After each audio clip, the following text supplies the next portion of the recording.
bon mercredi, bon Disney News. J'ai pris une petite pause de 2 semaines, comme vous avez pu remarquer. Il n'y avait pas grand-chose qui se passait au niveau des nouvelles Disney. Et puis la semaine passée, c'était la semaine de relâche. Donc, j'ai passé la semaine avec mes enfants. Et mes enfants, c'est quand même ma priorité. Donc, je reviens en force cette semaine et on a quand même des nouvelles très intéressantes pour tous les parcs. Je commence tout de suite à Magic Kingdom. Les Dapper Dan ont reçu des nouveaux habits pour le printemps. Donc, ils vont être en rose pâle et bleu pâle. Donc, c'est des couleurs pastel parfaites pour le printemps. Disney a tendance à changer leurs habits assez régulièrement pour que leurs couleurs fit avec les saisons. Donc là, c'est depuis quelques jours, les Dapper Dan sont rendus en habits de printemps. Ensuite, Disney a montré des nouveaux concept art, dans le fond des nouvelles images pour le float de Coco pour la nouvelle parade de soir qui va avoir lieu à Magic Kingdom à partir de cet été, la Disney Starling Parade. Il y avait déjà des floats qui avaient été annoncés auparavant, dont Moana, celui de la Blue Fairy, en fait, qui est supposé d'ouvrir la parade. Mais cette semaine, Disney a sorti un concept art pour celui de Coco. Et je dois vous dire que c'est magnifique. J'ai vraiment hâte de voir cette parade-là. Ça va faire du bien à Magic Kingdom d'avoir une parade de soir et de voir des nouveaux floats. Je trouve tellement que quand on regarde en Californie ou à Tokyo, les parades sont tellement magnifiques. J'adore la parade de Magic Kingdom, celle de jour, mais je trouve que les floats sont pas à la hauteur de ceux des autres parcs.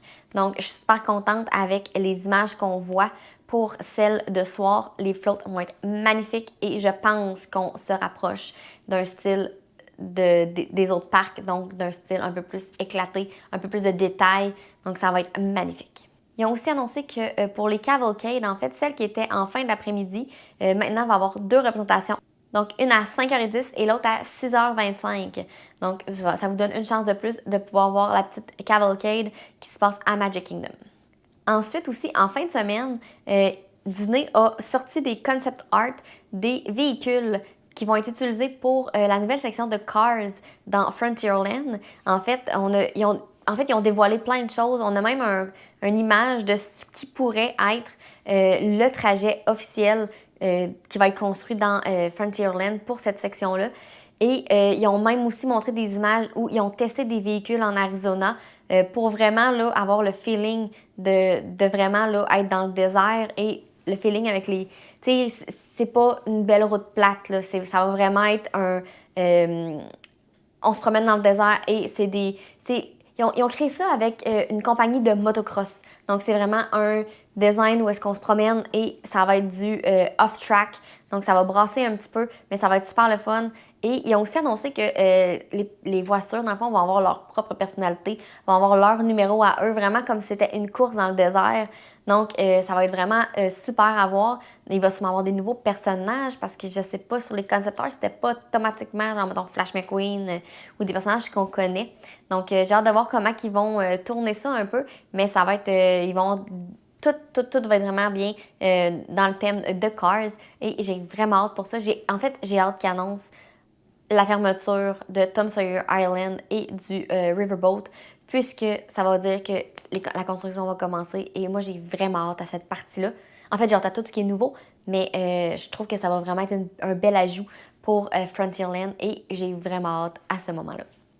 Maintenant, pour Happily Ever After, pour ceux qui vont à Disney dans les prochains mois, d'ici le 30 mars, Happily Ever After est présenté à 8h30, mais à partir du 30 mars, on tombe à 9h. Donc, le soleil se couche un peu plus tard, on tombe dans les heures d'été. Donc, ceux qui prévoient aller voir Happily Ever After, à partir du 30 mars, ça va être à 9h. Donc, planifiez votre journée pour qu'elle finisse un peu plus tard.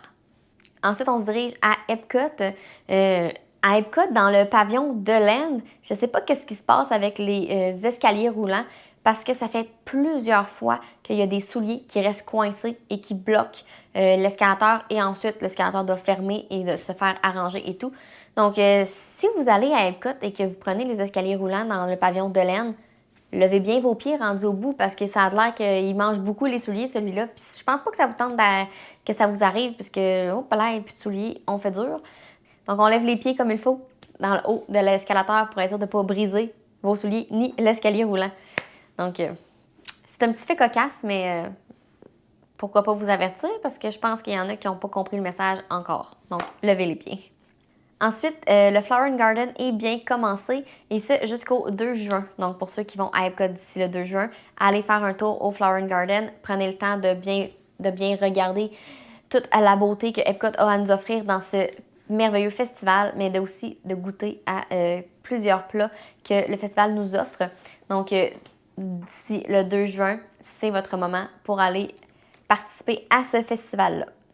Toujours en lien avec le festival Flower and Garden, sur Spaceship Earth, le soir, il y a tout le temps des petits spectacles de lumière et de chansons. Et cette année, c'est le retour de la version Color of the Wind, dans le fond Pocahontas, sur Spaceship Earth. Donc, ceux qui sont fans de Pocahontas, ça vous permet de voir le petit spectacle de lumière. C'est super beau. Donc, en fait, tous les spectacles sont beaux, mais je vous dirais que celui-là, là, maintenant, on voit toutes les feuilles se promener sur la boule. C'est super beau. Donc, je vous le recommande de prendre un petit... C'est à peu près 5 minutes. C'est vraiment pas long en soirée de prendre le temps d'aller le voir. Même si vous n'êtes pas fan de Pocahontas, je suis sûre que vous allez adorer. Maintenant, on s'en va à Hollywood Studios. Cette semaine, ils ont enlevé l'affiche qui annonçait le spectacle de La Petite Sirène sur le bâtiment. En fait, parce qu'on le sait qu'il va y en avoir un nouveau qui s'en vient. C'était supposé être à l'automne passé. Ça a été repoussé à cet été.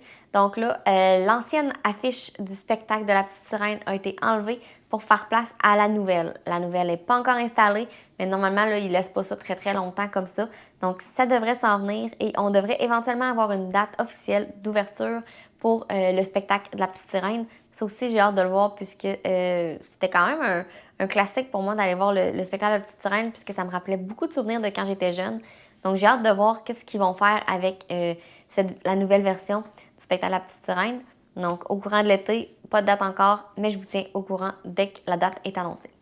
Ensuite, ils ont annoncé des détails concernant la montagne russe qui va être dans le land de Monsters Inc. En fait, ça va être la première montagne russe à Disney avec une ascension verticale. Donc, c'est vraiment, tu vas avoir une rail avec le wagon et la rail va monter au plafond pour ensuite partir, faire son tour de montagne russe. Donc, on va vraiment monter à la verticale.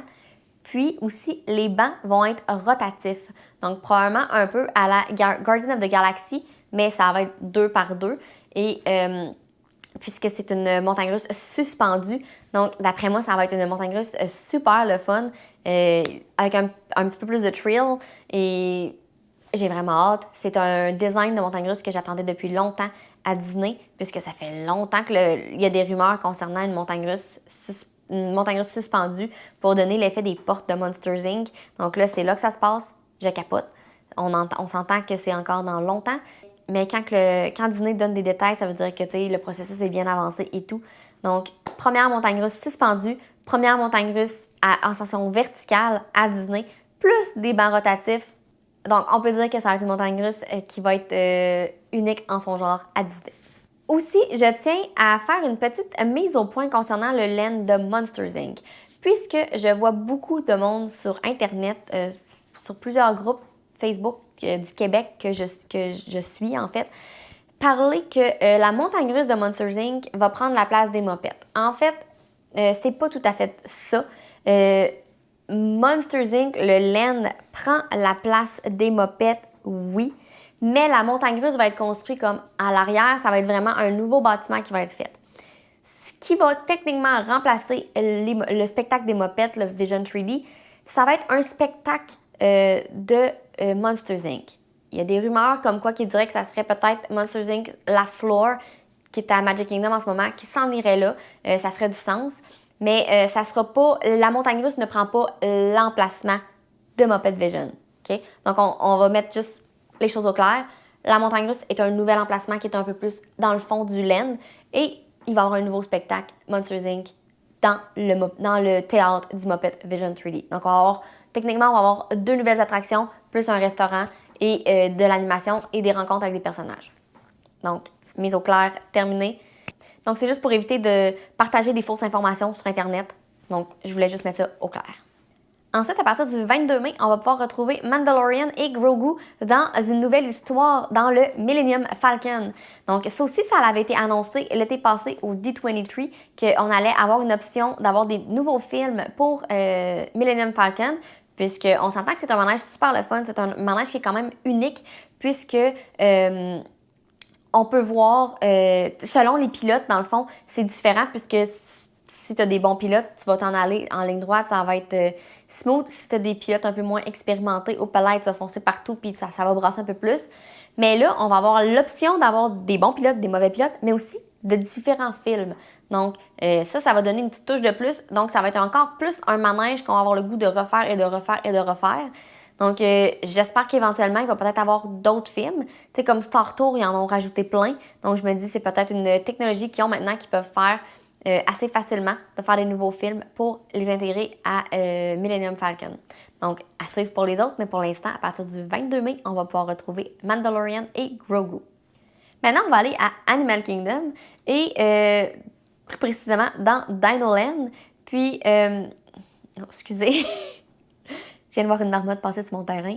Donc, elle était tout petite. D'après moi, c'est un petit bébé. Parce que j'en ai une depuis longtemps qui habite sur mon terrain, mais c'est une grosse marmotte. Donc là, c'est peut-être un de ses bébés. Donc, ça fait du sens avec Animal Kingdom. Donc, je reviens à mes moutons. Donc, dans Animal Kingdom, précisément dans Dino Land, la destruction de Dino Land est très, très, très avancée.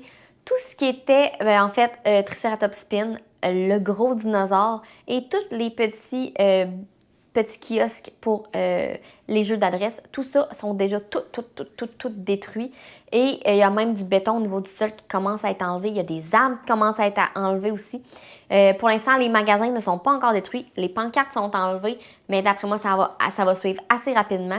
Puis Disney ne se gêne aucunement pour travailler pendant le jour, pendant que les visiteurs sont là, puisque j'ai vu des images où on voit carrément là, un bulldozer faire tomber des arbres pendant que les visiteurs sont là, pendant les heures d'ouverture. Donc, c'est un projet qui avance super vite. Encore une fois, je suis excitée pour ce projet-là. Donc, on suit les travaux et je vous tiens au courant quand il y a des nouvelles choses qui se passent au niveau de ce land-là, au niveau de la destruction ou même au niveau de la construction. Je pense que vous aimez ça quand même, avoir des nouvelles dans ce genre-là, du suivi des travaux. Donc, je vous tiens au courant, inquiétez-vous pas pour le suivi de la construction du nouveau land à Animal Kingdom. Maintenant, on va aller à Disney Springs, au restaurant Raglan Road, le restaurant irlandais en fait. Il y avait un petit bar qui était en construction. Et bien là, il est ouvert. Donc, le Paddy's Bar est enfin ouvert. Donc, si vous voulez juste prendre une petite bière, tout ça, c'est à l'extérieur, pas besoin de réservation. C'est vraiment premier arrivé, premier servi. C'est pas très grand. C'est vraiment un petit kiosque. Mais ça fait une option de plus pour ceux qui veulent juste prendre une petite bière. Et l'ouverture a été faite juste à temps pour la Saint-Patrick. Donc, c'est parfait pour ceux qui fêtent la Saint-Patrick et qui veulent aller prendre une petite bière irlandaise à Disney Springs la semaine prochaine. Même moi, je suis un peu dans le thème Saint-Patrick avec mes ongles cette semaine. Donc, et dernière nouvelle cette semaine, ils ont annoncé qu'au Pop Century, il allait avoir un coffee shop éventuellement. Donc, ça va vraiment être une place pour avoir des différents cafés. Donc, un genre de Starbucks, mais maison. Donc, ceux qui adorent le café, il va y avoir une petite affaire de plus pour vous au Pop Century. J'ai vraiment l'impression que le Pop sont en train d'essayer de le upgrader un peu plus versus, mettons, les All-Stars pour qu'ils se différencient vraiment des All-Stars, puisque vu que les chambres maintenant sont pas mal rendues toutes pareilles, oui, il y a le Skyliner au Pop, mais j'ai l'impression que là, ils veulent peut-être upgrader un peu plus le Pop pour que le monde choisisse d'aller au Pop parce qu'il y a un petit peu plus que les All-Stars. Donc, un coffee shop s'en vient au Pop. Mais je sais pas quand. Ils n'ont pas annoncé les travaux, ils n'ont pas annoncé c'est quand ça allait ouvrir ou rien. Ils n'ont pas annoncé ça allait être où non plus. Donc, à suivre pour ça. Mais encore une fois, je vais vous tenir au courant quand il va y avoir plus de détails sur le coffee shop. Donc, c'est tout pour les nouvelles cette semaine. Normalement, je vous dis à samedi pour votre vidéo à Disney, mais là, je vais changer un petit peu les choses. Samedi, ça va être une vidéo, je vais être ici, je vais être dans mon bureau. En fait, je vais le filmer tout juste après celui-ci. Concernant les fins de semaine de Run Disney. Donc, pour ceux qui ont des voyages qui s'en viennent début avril ou même pour les semaines autres dans l'année où est-ce qu'il y a des Run Disney, je vais vous faire une vidéo sur les stratégies à utiliser pour quand même bien profiter des parcs lorsqu'il y a des Run Disney, puisque il y a beaucoup de monde qui s'inquiète sur ces fins de semaine-là. Donc, je vais filmer ça, puis je vais vous poster ça samedi. Sinon, mercredi, je reviens avec vos Disney News comme d'habitude. Et l'autre samedi, ça va être des vidéos à Disney. Donc là-dessus, moi, je vais vous dire de passer une belle journée. Il fait beau en plus aujourd'hui, profitez-en. Et sinon, on se voit samedi pour votre vidéo Run Disney. Sinon, mercredi prochain pour vos prochaines Disney News. Bye!